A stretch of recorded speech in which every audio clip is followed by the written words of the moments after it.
Hello friends, வாங்க கொத்தவரங்காய் gravy எப்படி செய்யுதுன்னு பார்ப்போம். கொத்தவரங்காவை பொடிசாக கட் பண்ணி உப்பு போட்டு வேக வச்சு எடுத்துக்கோங்க.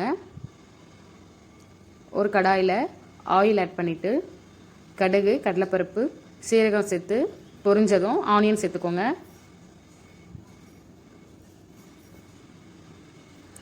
ஆனியன் சேர்த்துட்டு நல்லா வதக்கிட்டு கருவேப்பிலை சேர்த்துக்கோங்க.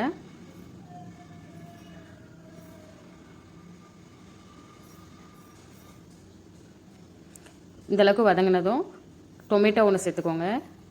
டொமேட்டோ சேர்த்து வதக்கிட்டு வேக வச்சு வச்சுருக்க கொத்தவரங்காவை எடுத்து சேர்த்துக்கோங்க. இந்த ஸ்டேஜில் சால்ட்டு கொஞ்சம் ஆட் பண்ணிக்கோங்க.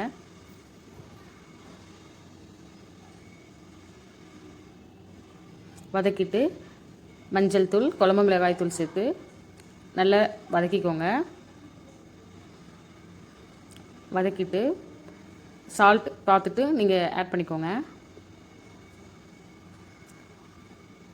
இப்போது வேர்க்கடலை பொடி, கொஞ்சம் தேங்காய் சேர்த்து வதக்குனிங்கன்னா சூப்பரான கொத்தவரங்காய் கிரேவி ரெடி.